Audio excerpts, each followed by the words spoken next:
好，我们要讲的是呢，像美国内部是什么样的状态？美国内部现在是看到川普，心里面想说看到马斯克更生气，所以呢，现在有一个游行，这个是呢，在美国甚至在欧洲100万人走上街头，反的就是马斯克。看看这个画面吧，这个呢其实是全球100万人上街头，然后呢1400场的游行，说 hands off， 通通呢把手拿高高，要求的是，拜托你不要再玩了好吗？把你的手高抬贵手，放过我们吧。目前呢，其实川普跟马斯克，大家很难把这2个人给拆开来看，原因是因为有很多决策大家都认为他们应该就是一起的，而且呢，他们讲什么？我觉得那个标语最有趣的就是企鹅反对关税啦，因为这一次他课税，连一个无人岛上面只住企鹅的，他都给人家课关税，大家就想问你到底想要干什么啊？目前瑞士其实呢，它也是一样被课了重税，他就想问你，不是说是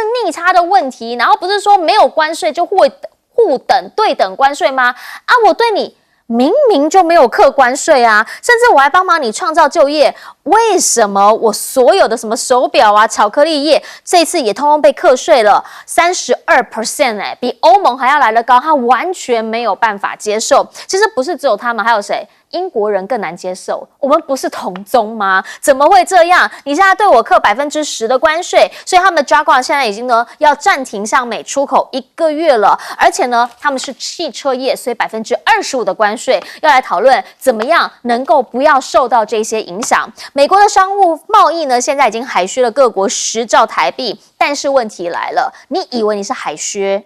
川普讲的，我帮你现赚现金流，但是你有没有想到，你左手付出，右手付出的可能会更多？目前这把大刀呢，其实还包括了这个德国的总理梅尔兹。好。他上任之后呢，他现在就在讲了，说这样子的一个问题呢，其实已经呢让他们内部有陷入一个僵局。最主要的原因就是因为，到底你要不要跟中国有更多的一些关系存在？毕竟他的上一任好像在这个部分上面绑手绑脚没办法做嘛。可是当川普大刀迎来的时候，其实你该思考的是怎么样维持你的平衡感。所以呢，他们计划要从美国金库运回1200吨黄金吗？原因是因为德国的储备量呢，说是世界第2，仅次于美国。那如果华盛顿不可靠，是不是拿回家放自己家会比较可靠一点？其实呢，大家一直在讲了，当右派崛起的时候，意大利这边梅诺尼先前不是跟川普很好吗？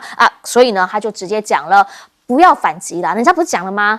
反击会被打得更痛，所以我们保持冷静好吗？不要伤害所有人，我们不要采取任何的报复性的关税。好，同时呢，马斯克也讲了，希望我们彼此之间是零关税的。他是在意大利一个右翼的活动上面讲这句话，但大家想问的就是，这2个人的讲话，你现在可以相信吗？他现在真的有办法代表川普吗？其实美国呢，现在无差别攻击，不是只有对他的老祖宗英国，包括了他的兄弟加拿大，同样被课高关税。目前卡尼已经说了，绝对会以牙还牙，以眼还眼。软木的关税呢，即将要上路了，一路从14.54%上调到34.45%，你就可以算一下这一些的部分到底对于美国的商人影响会有多少。好，同时呢，加拿大的反制到包括什么？包括说地方政府呢开始展开行动，酒品下架，大家开始 boycott USA，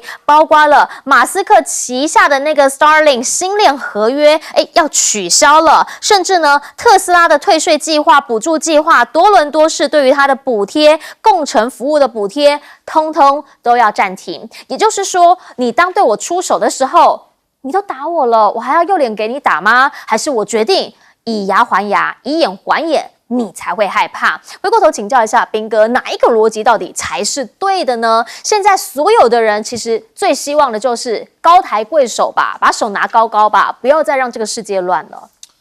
对，因为现在大家就是不知道川普到底想要进展到什么程度，这个到底只是他唬人，然后逼迫各国去跟他谈判呢，还是他真的就打算要征这么高的关税，一路征到底？还有下一波啊，药跟晶片啊。是啊，所以他到底打算做到什么程度？这就是大家一直在思考的问题。因为川普前2天也说，他的政策永远不会改变。是。那如果他真的政策永远不会改变，那恐怕世界就要准备迎来经济大萧条。因为刚刚小店长也告诉大家了，这个你如果大家重新回到各国关税壁垒的话，那就是重新面临经济大萧条。对，那现在你可以看到欧洲这些国家有几种策略，一种就是他们重新加强跟中国大陆之间的关系。因为我已经跟美国可能要开战了，我不能再跟中国大陆也开战，我不能同时两面作战，所以我至少要跟一方维持还可以的关系。所以他虽然不至于说会跟中国大陆发展非常紧密的关系，但至少会相对缓和。因为现在在这个时候再去跟中国大陆同样也做贸易战的话，实在太过危险。那可是呢，欧洲毕竟不是一个真正的同一个国家，所以它内部有各种不同的声音。那有人就觉得说，我们就不要抵抗嘛，放弃抵抗，美国自然而然就会放过我们。可是真的会吗？未必啊！你看瑞士什么也没做啊，就被川普弄得这样七荤八素的。所以川普到底想干嘛？这个是很头痛的一个事情啊。就是他看起来也没有什么很严重的逻辑。像那个无人岛，其实它是有那个还是有逻辑的，因为有人会利用那个无人岛去做空投公司，你知道吗？然后公司涉及在那边，对，他怕有人从那个地方逃漏税，所以他就故意在对那个地方实施关税。当然不是为了对企鹅征税啊，企鹅也缴不出税来。所以我觉得现在大家都在观察，是不是有国家去跟川普谈了之后，会有一些比较良好的反应出现。是，比如说越南、柬埔寨现在都已经投降了嘛，说要零关税嘛。那接下来美国会不会降低对他的关税？因为川普现在还没讲，所以我们不知道到底会发生什么事。川普只说他跟那个越南通了电话之后，好像获得一个重要的进展。对，那到底是怎么样就不知道。就接下来看他下一步是不是会降低越南的关税。如果降低越南的关税的话，那就表示双方是彼此有回报，你愿意降关税，他也愿意降关税。那这个时候，有一些国家可能就会企鹅效尤，就大家一起降关税。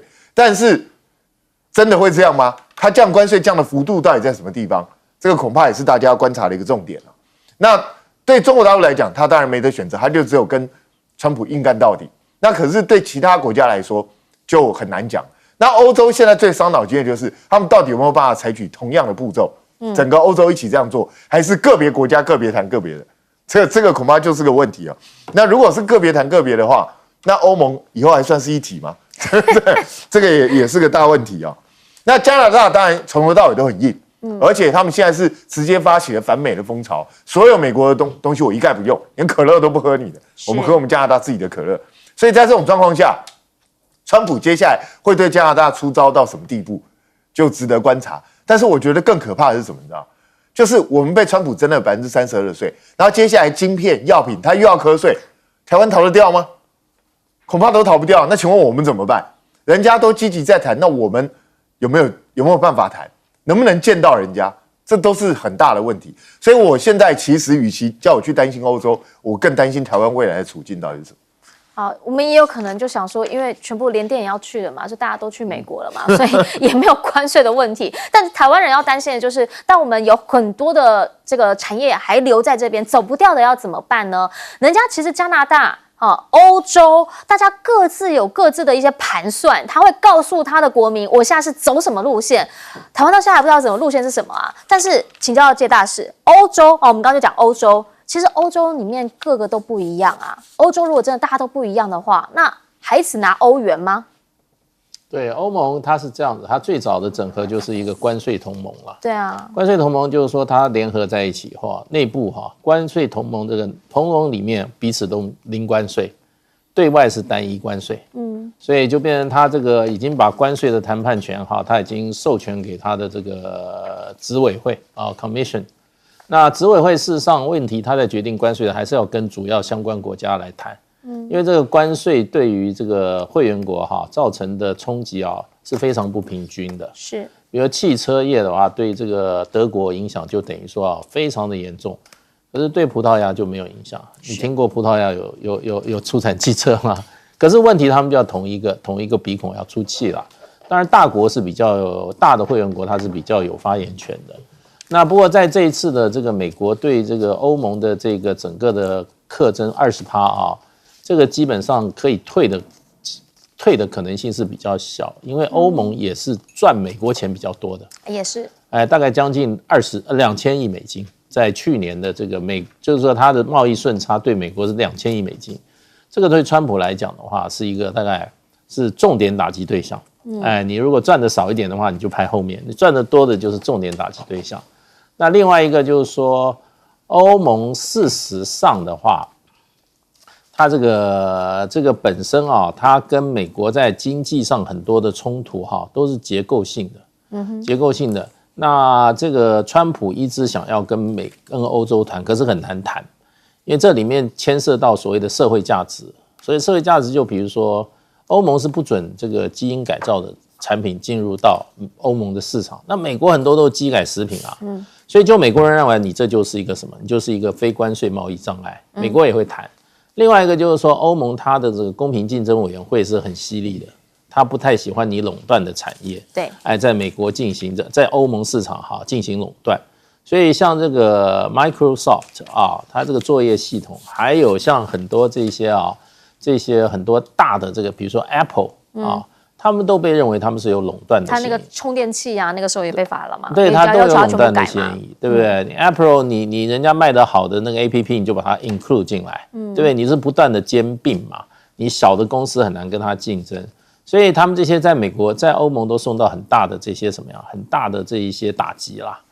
所以就川普是要这个跟欧洲谈，可是这个很难谈，两边这个是意识形态差别，所以你要照川普的意思要谈这个的话，欧盟可能很难谈。另外一个就是说，川普要的是他不是在乎，他真正最终结就是要把制造业引回美国。是他认为就欧洲把美国的很多汽车业、制造业的这些产业把它怎么样打垮了，所以他要把欧洲的车挡在外面，让美国的本土制造车业有机会再站起来。所以其他产业石化也一样所以就变成就是说，你如果欧洲愿意去，你比如说像欧洲的这些大的石化产业愿意去美国去投资，大概还有可谈。所以我觉得欧洲这一块基本上对美国来讲，我觉得它不太容易让步。那欧洲也很可能的话，它也找不到中间路线。你要川普降税，可能你不做让步是很困难，是很困难的。是，所以要让，但要让到什么程度他才会满意呢？来请教小舰长。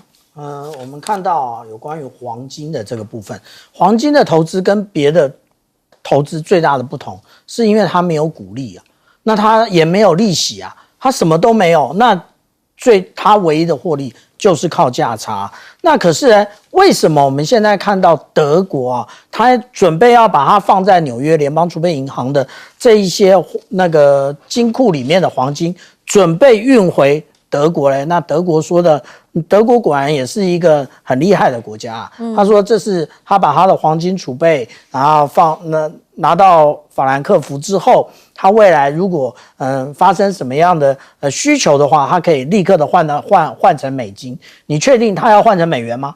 你确定吗？还是他要换成其他货币？因为美元太不可测。那他放在纽约联邦储备银行的话，他到时候要换的时候，美国让你换吗？美国一定透过各种的外交压力不让你换。那所以他现在要运回去，他的储量到底有多少？其实它是世界第2大那它有37%放在我们刚刚讲到纽约，那其实呢有1236公吨，价值1130亿欧元，所以这个价格非常的高那它这样做也就是什么？简单来讲，对美国、对川普的不信任。那这一个不信任呢，也不只有我们看到德国有，那其实整个欧盟都是如此。不过，这又是我们刚刚讲到的另外一个战略机遇。为什么这么说？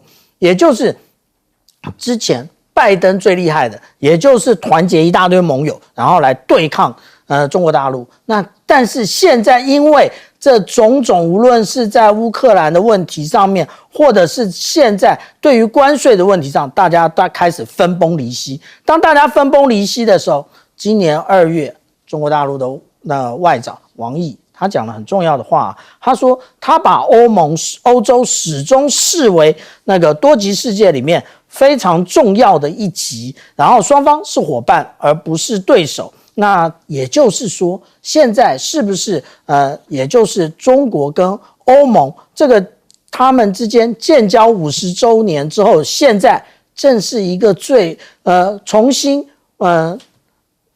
弥合的一个最好的机遇。这个其实也就是说，中国大陆它在战略的考量上面，可能跟美国非常的不一样。这个也就是我们在2个礼拜之前，大家都在谈乌克兰，现在还有人在谈乌克兰吗？已经大家都忘记乌克兰了。可是美国不断的强调它对于矿产协议的部分，为什么？因为乌克兰的矿产正好弥补，他认为啦，正好弥补了有关于中国大陆管制的部分。那这个就是中国大陆战略的高点开始出现。好，其实呢，大家都以为这个关税战一开始啊，大家都觉得这个关税战应该是对中方来的吧，好，所以中方有所准备。但后来呢，他的盟友才发现，天哪，这没有只是对中方来啊，这个是无差别攻击啊。不过回过头，等等要带你来看到的是，除了关税之外，美中之间科技战你也别落下，等等告诉你。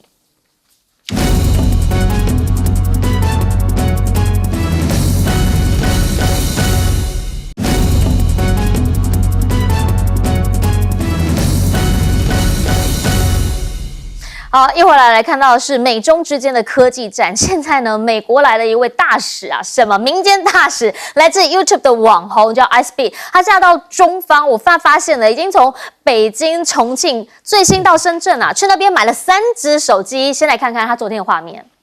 The best Chinese phones. Come on, come on. $3,000 phone is crazy. Hold on, wait, hang on. Let me see the camera.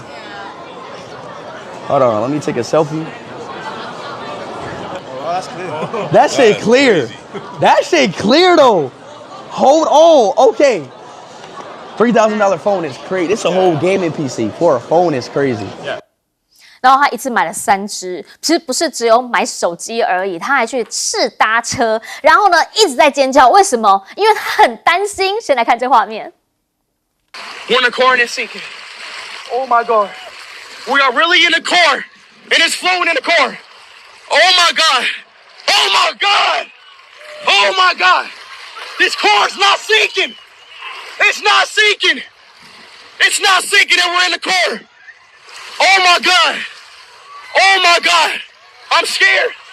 Hey, I'm done. I'm done. Hey, China got it.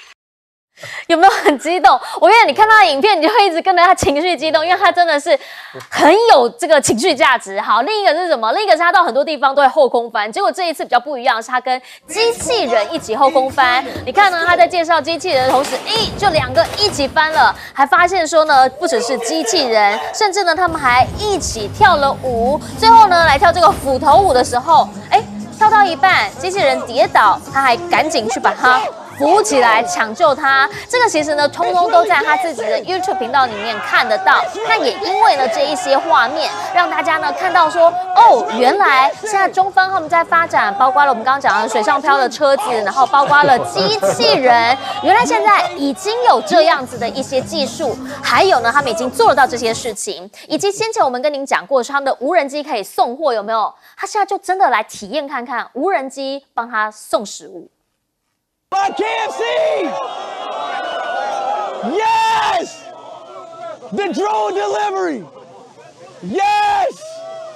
My KFC really came! And the drone! Yo, China's different, yo! China's different! I got my food. I got my KFC! And the drone! 所到之处，好多人跟着他看，因为他那个情绪真的很满嘛。然后他还去看了无人机表演。这个无人机表演呢，他当时呢是在深圳，然后他就讲了无人机表演这个烟火秀、空中秀也太厉害了吧！非常的感叹说，深圳还真的就是一个科技之城。好，我们就要讲了，当习近平呢，他一直喊说交流在民间的时候，这算不算就是一种交流在民间？但是在军事上面，其实双方是尬得厉害。来看到的是中方的6代机，目前呢又有一个新的名号出来了。先前成都这边生产叫歼36，而现在呢则讲了第2台的2代机，应该非正式的被命名为歼50。至于歼50厉害在哪里？内部呢有可能有武器舱，甚至有各种的电光系统，还有 IRST 系统。也就是说呢，它是双引擎之外，它其实还可以做非常多的反击跟攻势。另一个部分呢，则是当中方出现6代机的同时，它又某种层面上面卡住了它的稀土。英国这边呢，也卡住了相关的技术，好，包括了这个美国他们所需要的一些材料的供应啊，还有定位的系统等等等。为什么英国也要来卡它？当然就是因为关税的关系。所以呢，大家就在讲，这其实某种层面上面也是在钳制他们的要害所在。因为呢，美国的逆中系统来自于英国，美国的稀土线下来自于中国。另一个部分则是，当美国很在意他们重新要回到印太 ，Hexos 讲的回到印太，可是看到了解放军第2座的海外保障基地云壤港，现在有可能还要再盖一个，而且呢，这个规模蛮深的，因为呢，在这边地图上面来看，它就在泰国湾这个地方。那也就是说呢，它其实切出来刚刚好呢，就在马六甲海峡以及呢，在整个南海的地方，就是过道的要害。所以呢，是不是这个地方反而让中方可以有更多的空间来做战略上面的布局，以及最后看到的是，中方现在也很罕见的，他们在进行大规模的飞弹试射，而且呢，这个是弹道飞弹，16枚一起试什么？是他们的这个反击雷达。第一，有没有办法侦测到，然后拦截到，而且呢是多段的拦截。这一件事情呢比较少见，原因是因为在做演习的时候，你比较少看到16枚的弹道飞弹同时在试你雷达的性能。那是不是也表示他们的反劫的能力其实现在已经大大提升？回过头请教一下彬哥，你怎么样来看？好，这个是甲亢哥啦，他其实现在真的每一个影片都是破100万的点阅。他光粉丝就3800万了，怎么可能不破100万点阅？他随随便便都几百万点阅吧。对，所以我觉得这个当然他现在所到之处，因为他是直播嘛，所以他不管走到哪里，马上那附近人都会注意到，就立刻跟过去看。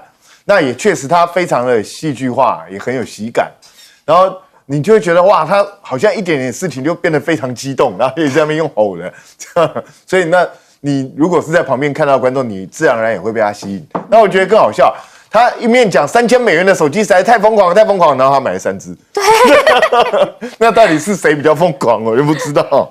那当然。也因为他自己有这个网红特殊身份，那也有可能有人帮他安排，所以他能够见识到一些大陆很新的一些科技的进展，包括这个2栖的这个汽车，然后呢，这无人机的送餐啊，或者其他这些东西。那我觉得最好玩的就是他去跟机器人跳舞那一段。跟机器人跳舞那一段呢，大家记不记得之前宇树科技啊，他们在公布这些影片的时候，很多酸民不是讲那假的那动画，那不是真的机器人。那现在你自己看，那是不是真的机器人？它就是真的机器人。你不要告诉我这一段是 AI 做出来的，这个不太可能吧？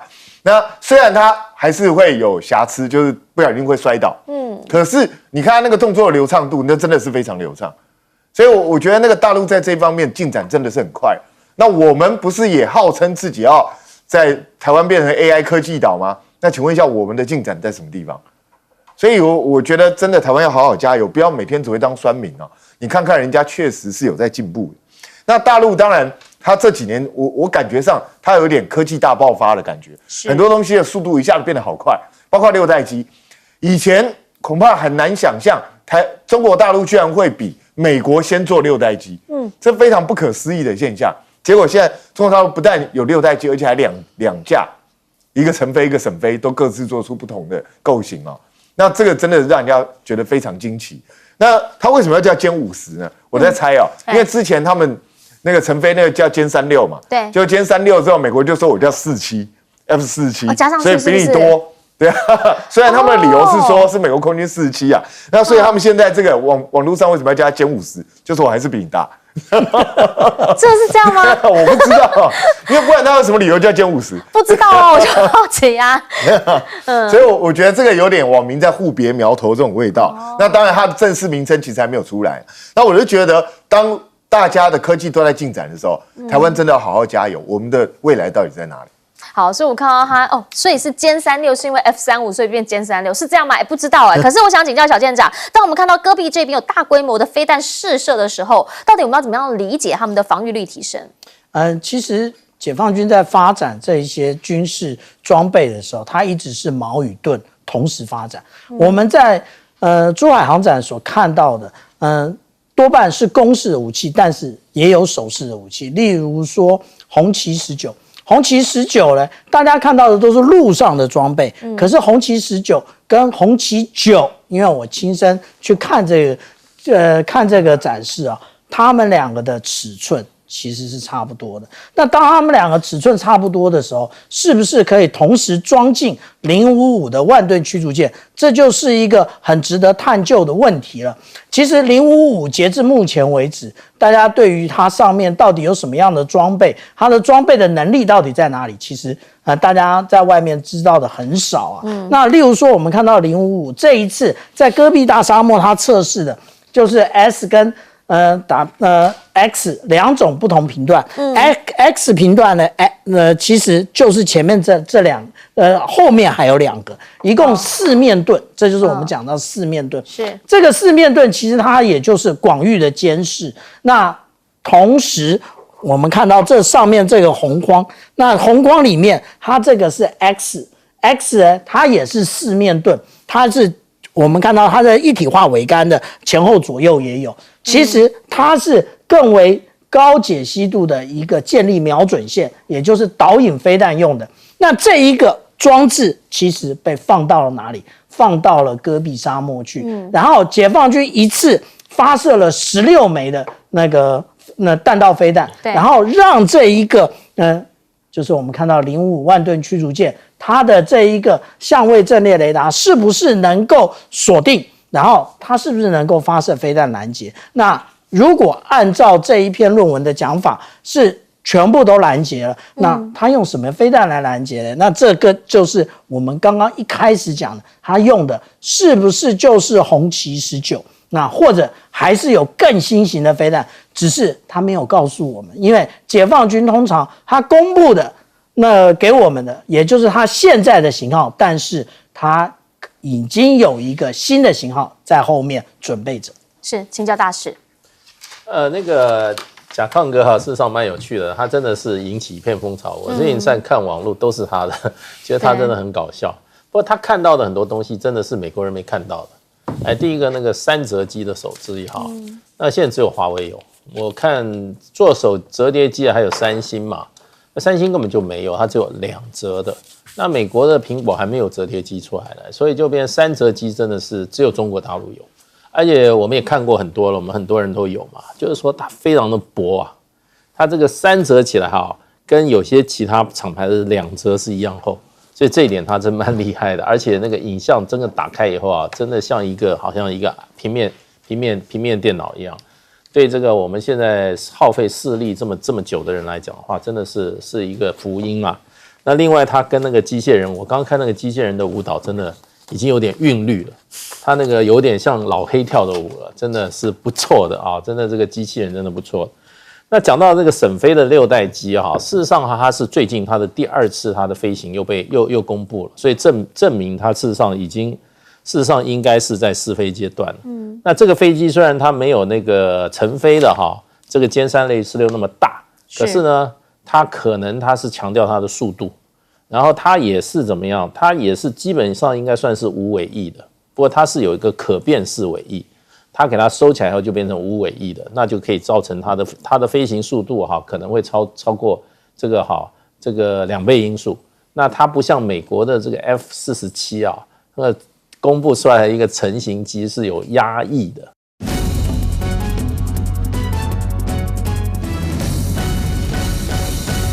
根据外媒的报道，到底这个算式怎么算出来？为什么我们是32？为什么谁谁谁是20几？例如像日韩，感觉是帮着日韩来打台湾吗？川普这个说法是正用前所未见的方式恢复就业跟商业这是一场经济革命，我们终将胜利。坚持到底，他说，他知道并不容易，但最终的结果将是历史性的，叫大家撑过去啦。但不是每个人都像马斯克掉了1亿1兆的资产还可以撑下去啦。一般民众如果资产重挫了之后，还活得下去吗？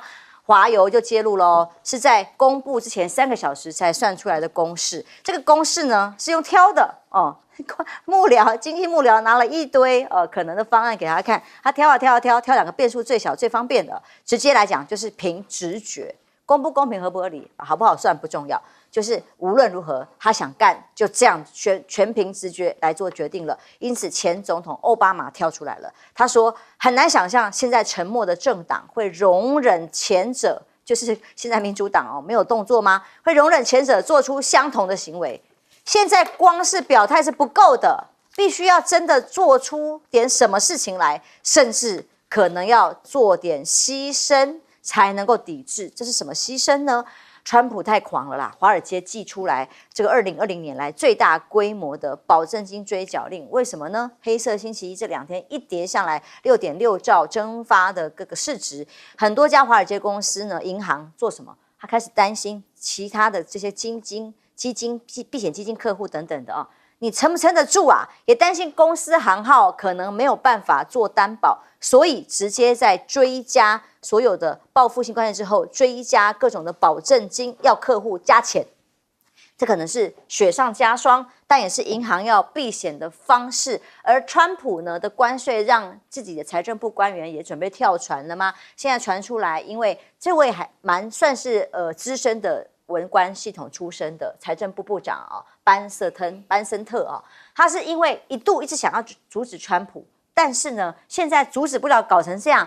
传出来说，他为了挽救名誉，有意要辞职转任联准会等等的但美国财政部长呢，他也说了保证川普会维持强势的美元政策。之前帮忙一起来做游说的时候，告诉大家，哎呀，大家不要抵制美国的最强硬的做法要等最后结论再说。但削弱美元这个说法，他倒是蛮极力出来帮忙说明的，因为美元现在已经不再是避险的工具了吗？每次如果世界动荡，不管是疫情或重大的经济不景气的时候，大家买美元是王道，但现在却逆向行驶，被形容叫做避险龙头溃堤了吗？因为美元是数十年来这个避险货币的风头不在，大家这一次反而正在抛售，美元正在跌。联准会的主席鲍尔警告，美国通膨将会升高，这个可能要面对的是物价很高、成长疲弱的这个时期。原因是川普宣布的关税高出了预期，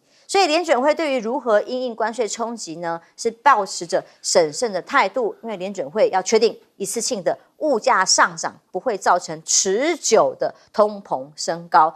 因为联准会不急着要降息啊，川普不高兴，川普还要发文去施压，说这个会是联准会主席鲍尔降息的完美时期，他总是延迟。问题是现在鲍尔的被信任远高于川普吧？民众在华尔街包括好千起的示威已经在美国国内展开了，有大概光华府的部分就有10万人参与这次的示威，民众纷纷的表示关税造成的结果是很糟的结果跟想法，生活开支不断增加，担心新一轮这个关税真的实施的时候已经迫在眉睫，将会进一步推升物价。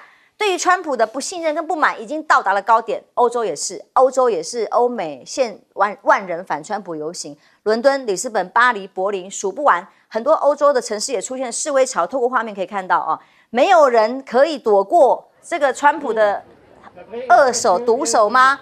还有人群喊出来，放过加拿大吧，放过格陵兰，放过乌克兰吧，要川普赶快改变措施。但是反制川普的措施里，不管欧盟或各种的国家里，其中欧盟现在做出来叫做巴祖卡火箭筒这样的重型武器，精准打击，要用来打击美国吗？怎么说？就是认为通过打击美国高度依赖的服务领域，就像这个武器可能才会有效建立谈判的筹码。大家想尽办法要把本来跟美国合作的项目拿回来。那马斯克呢，更是其中也算是重灾区了啦，财富直接蒸发1兆，在这个股市跌的情况之下，他第一次过去对关税都不太评论的，这是第一次评论而且批评了关税的官员，他们认为这个要求让美国跟欧洲实现零关税才是正道了，他可能也很难批评什么。问题是特斯拉真的很惨啊，欧洲、欧美持续下架特斯拉运动延烧，德国已经有7台特斯拉再次被烧，每天都有，单日已经超过200起的抗议活动，除了针对川普之外，就是特斯拉承受苦果。亮哥，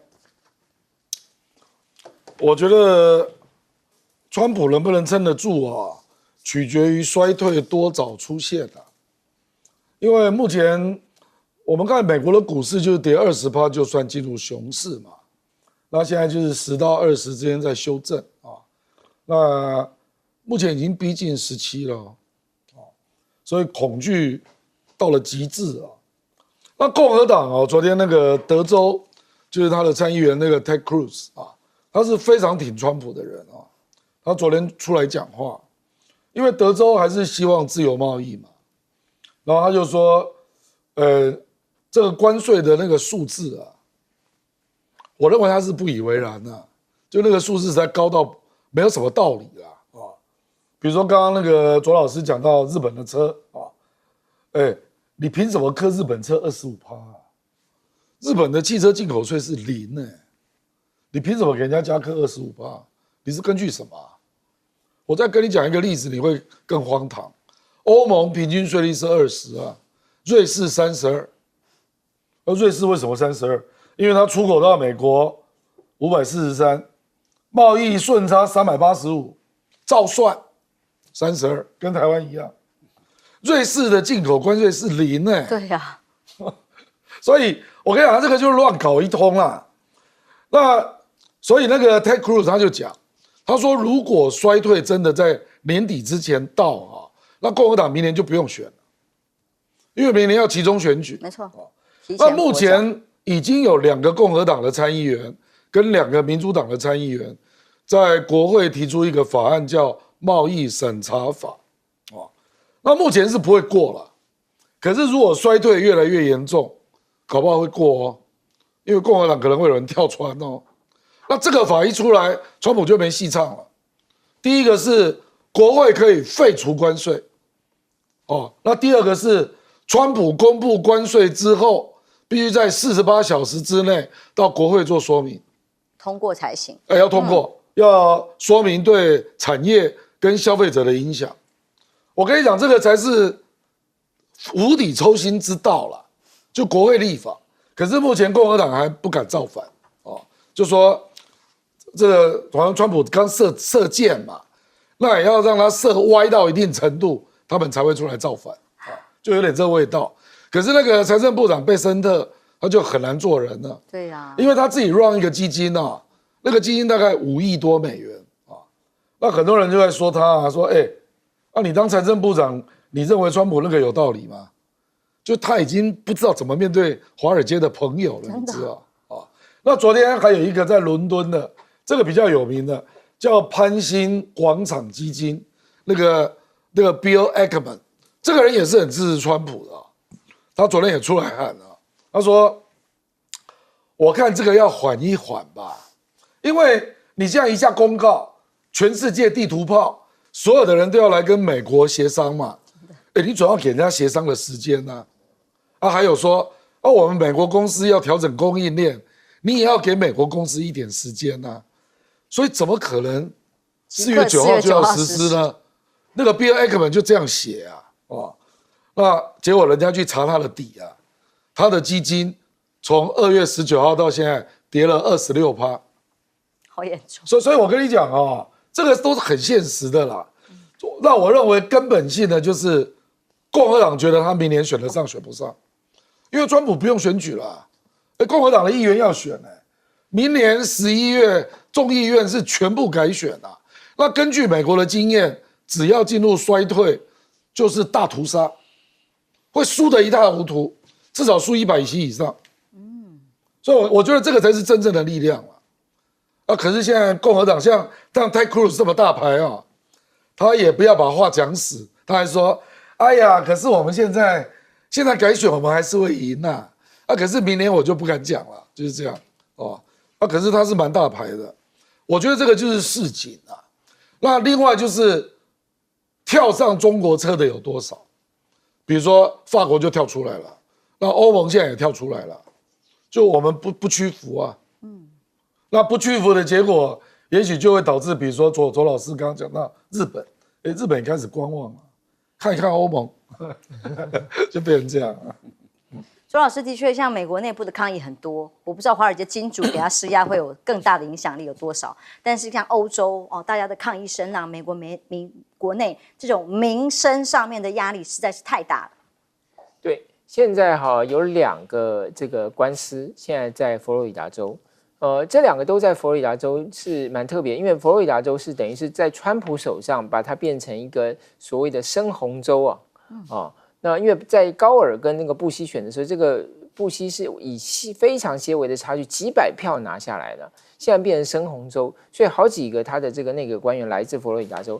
可是这一次这个关税有2个官司在这里开始的，一个是一个联盟叫做新这个公民联盟，那他们新公民自由联盟。那么他们主要是针对就是说从中国大陆进口的这些商品课加关税，总统到底有没有这个权限？另外一个类似的，但是有一个个人，他是一个叫做这个 Emily Lay 那他是这个做文具的叫做这个 Simplified 的，那他也是类似的情况，就是说你这个总统到底有没有这个权限？那所以其实不同的人在不同的地方直指同一个问题，就是总统是有权利在这个国会授权下去进行关税减让的谈判，但是总统在没有国会授权的情况下，能不能去做增加关税的行动？因为关税的权限根据美国宪法是在国会的所以说这个当然在后续还值得观察啦。不过整体来讲，现在大家可能最关心的，可能会引爆最多话题的会在欧洲，因为毕竟美国跟欧洲的这个社会连带太密切了所以比如像马斯克。他可能就要面临在欧洲，因为欧洲现在之前已经在讨论是不是针对他的 X 要罚款对，因为很多美国大企业都有可能在欧洲面临罚款因为像这个数位服务税、数位市场税、数位服务法、数位市场法，他们可能都是要管制这些平台公司他们在欧洲的经营，所以这些当然都变成是欧洲可以来跟美国谈判。当然，现在谈到另外一个就是什么呢？这个欧洲的叫做反胁迫法。反胁迫工具，这个就是 ACI 啦。那 ACI 是在2023年通过的法案。这个法案当然比较特殊的地方就是说，他说你可以用很多的这些政策工具，不管是关税也好，不管是惩罚罚款也好，或者是不只是针对国家还有针对这个国家给予特权的公司，这个国家拥有50%以上股权的国有公司，都可以进行这些报复性的行动。所以有一些在美国取得这个特殊地位的公司，比如像马斯克的公司，有没有可能就会面临到这样子的一个危险、一个威胁？那这个法案当然比较特殊的地方，就是说它是由欧洲的这个执委会可以采取行动，但是它必须要经过欧洲理事会同意。它里头当然强调就是说要65%的人口，55%以上的国家也就是说要将近15个国家。然后这个超过65%人口通过之后就可以使用，所以换句话说，有国家去背个，它还是可以过。但是当然，如果大国不同意，它就很难过。换句话说，如果现在像德国啦、法国意大利、英国这些西班牙这些国家群起而都出来反川普，那这个法案，那这个通过去授权去使用这个工具的可能性就很高。那未来欧洲，因为欧洲这么大的市场。它现在是美国最大的这个贸易伙伴，那所以它当然未来它要施行报复，对美国的影响会非常非常大。机长，当然欧洲现在的反应还是除了法国最硬，其他国家还在争取谈判的空间。不过光是军事上用这个什么贸易火箭筒这个重型武器ACI， 接下来很多在军事国防武器上的零件可能会产生的这个抵制跟做法。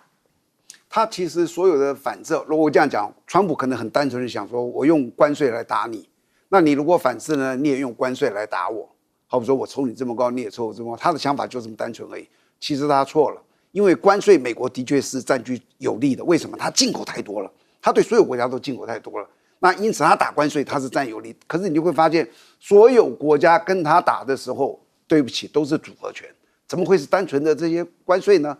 好多种的，我可以叫做你反垄断，我可以禁止卖你什么东西，我可以禁止输出那个叫做什么稀土，它有太多的。然后今天我看到一个，我才发觉哇，这个真的是一个好大的一个美国的服务业哦，你知道它的利润哦有多么的高，你知道吗？2024年美国的服务业就是像什么旅游啦、金融啦、云端啦、AI 这些东西。2024年服务业的美国的贸易顺差是3000亿美金，那它还有一个数位产品是6000亿美金，你知道没有人对它征这个税。我举个简单，好比说你现在在台湾你有使用 ChatGPT， 一个月要缴20块美金嘛？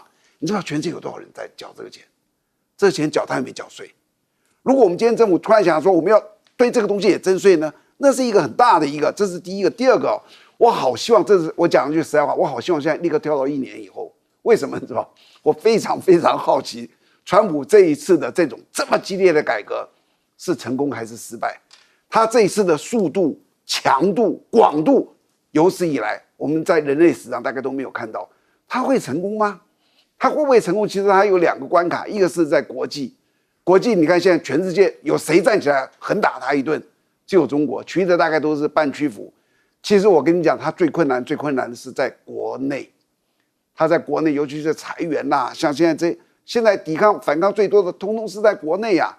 他能够成功吗？我非常好奇。如果他能够成功，1年以后，他们共和党可能这个竞选又大胜，但是大家等着看吧。舰长想时间快转到1年后，但我上一节来宾说希望今天都不要过，因为他怕明天股市开盘。那个刚刚中东开盘了，继续补跌4到5%。哇，这都是重灾区，可以预期明天中东是第一个开盘的，所以刚才我们来宾不想要明天开盘啊，希望时间留在今天。那个刚刚也传了一个消息，说证交所正在研议要不要降幅减半。好，所以美国一连串的措施里头，影响当然非常的广泛。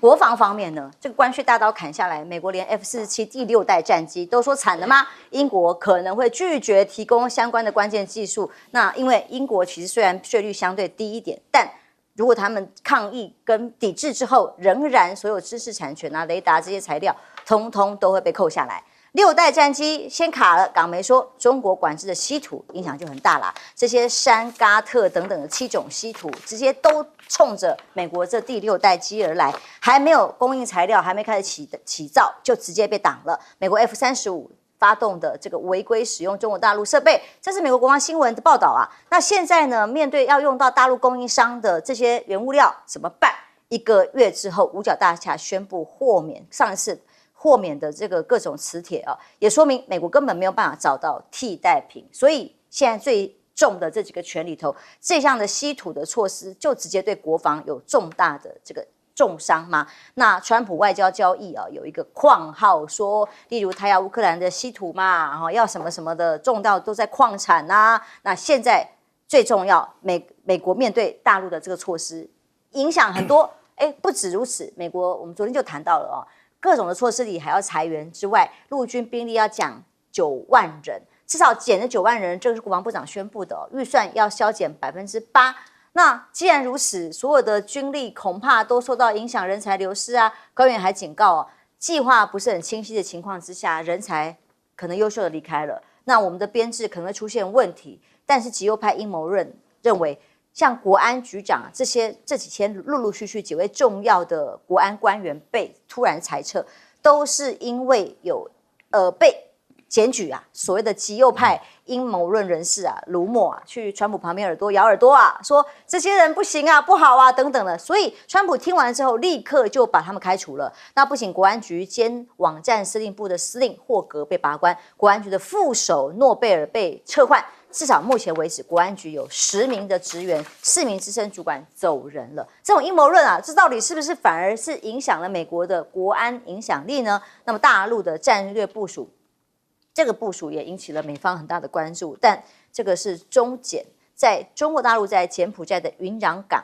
今天这个时间发布了联合的声明，就是挂牌了联合保障训练中心。这个港的挂牌呢，由柬埔寨总理亲自跟习近平也将这个月访问柬埔寨共同要来运用。为什么那么让美国也会担心呢？因为云壤基地啊可以停航空母舰，是东南亚心脏之地啊，足够停靠大型的海军两栖攻击舰、大型的水面潜舰。那所以呢，包括油料、医院、发电厂等等，都可以在这个地方做成完整的部署。所以这个海军基地的位置，在这么重要的关键地位里，正好可以让这个行经南海、马六甲海峡这个位置的升级改造。美国盟友都对此忧心忡忡，但川普现在还管得了这件事情吗？那澳洲呢？总理寻求连任，如果当选的话，他宣布要从陆资手里买回达尔文港经营权。那么，因为呢，达尔文港100%经营权已经租给蓝桥集团99年。那么，如果他当选，他说将会希望把控制权重回澳洲人的手中。澳洲选前的这个中资港口一度成为箭靶了哦，一样被攻击，就跟这个云壤基地一样，都是有战略意义。澳洲能不能做，也看接下来民意的发展。亮哥，我觉得这个稀土管制出口事实上已经陆续实施将近2年了。那美国的仓储不足，我觉得在今年就明显的表现出来。所以你看，川普很急啊，一下要和格陵兰啊，一下要乌克兰啊，对，都讲稀土，对不对？表示他真的缺货了。那缺货就会导致他的逆中。不只是飞机哦，也包括潜艇哦，这个完工进度会严重滞后啊，所以甚至有人怀疑啦，说 F-35之所以交机变慢，可能跟这个也有关。那中国大陆这一波是又加了7种中重型的稀土了啊，因为我不是这种专家，我也不敢乱讲啊。可是它都是用在让那个金属可以产生新的性质啊，比如说。熔点变高或者硬度加大，那这个几乎都是用在很精密的这个都是军方居多了，军方居多了啊。那美国一下要找到新的供应的矿区，或者是加工提炼，其实加工提炼是非常困难啊。所以我觉得这个真的是掐到美国的脖子了。这个我认为。短期内他找不到招数了，那你以前承诺那么多订单，那怎么办？尤其是 F-35啊。那这个柬埔寨的云壤基地是这样，因为柬埔寨的宪法规定，它国内的港口不能够给外国使用嘛，所以我觉得中国跟柬埔寨有点在演一出戏了。我认为中国大陆来协建啊，如果他的海军不能在这里。停放久一点，那有意义吗？因为所以柬埔寨就故意那个首先进港的船是日本军舰，不是中国哦。我觉得这个就是在做给外面看哦，说其实我们没有跟中国签说要给他常用啊，可是大家都可以用，这样吗？不，因为按照宪法就是这样啊，是必须是主权所有，那不能够给人长期使用啊，那。可是你想一想嘛，这个地方谁有战略的需求？当然是中国大陆啊。为什么呢？因为你不管去印度洋，或者到越南这一端的南海，中国真的需要这里啊。因为中国目前的，比如说那个它比较近的到菲律宾嘛，可是到越南还是有点距离啊。还有那个马六甲海峡了，所以这个点对中国真的蛮重要哦。事实上。大家担心的不是云壤的海军基地，是担心云壤再上去有一个空军基地，所以美国是盯得非常紧啊。好，我们休息一下，马上回来。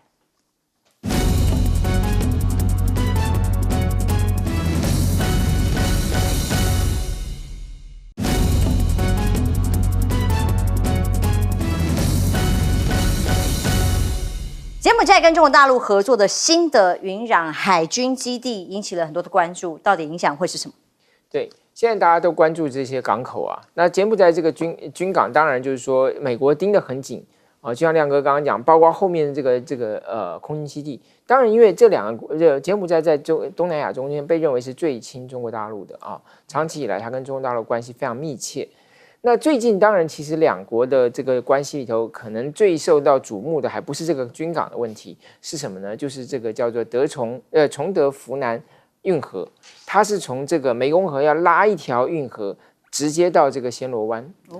那为什么要这样呢？因为过去从金边要出海的话，它要走这个湄公河，可是走湄公河就一定要从这个九龙江三角洲，就是这个胡志明市那边出去。那对于柬埔寨来说，他可能就觉得有一点绕路。他希望有一个他自己能够完全控制的这个航道，那所以他的总理公开说，这个运河未来49%是中国大陆出资，可是中国大陆就也没有去反对，但是好像也没有完全买单，所以这个大概未来双方可能真正要讨论的是这一块啊，因为这个牵涉到中越关系，因为越南不希望柬埔寨有这样一条运河，那这一条运河的出资也不会少将近150亿美金。所以未来这个运河大概会是两国关系很重点。再来讲到澳洲的这个达尔文港，其实达尔文原来是奥巴马时代要把美国陆战队在那里驻军的一个重点的这个军事基地啊。结果呢是在前任的政府，就是叫保守党的这个政府的时代呢，就把它租给这个中国大陆的公司。那现在为什么现在这个阿巴尼斯总理说他胜选要把它收回来呢？事实上也是现在保守党出来批评说，你这个怎么可以让他继续让中国的公司来使用呢？你应该要把它收回来。所以工党有一点这个不是你们被动，但是是你们前任政府做的啊。不过他现在当然就是也详细的回忆，就是说你可以发现到中国大陆的议题呢，其实往往在某些很多国家，它会变成是两党去竞赛，两党去比赛车。所以当然工党就变成说，他为了要先发制人，就说好吧，那我将来我就要把它收回来啊。所以这个大概会是很快选举之后，我们又可以看到另外一个新的话题。所以还很难说，到时候看政治局势的变化。休息一下，马上回来。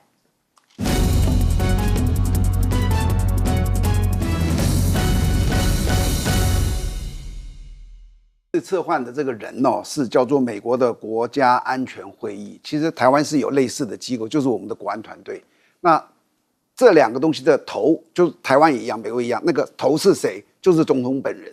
他负责，那这个会议负责的基本上3样东西，第一个是军事，打不打仗，军事他负责；第二个外交；第三个情报，这是国家机器中的核心。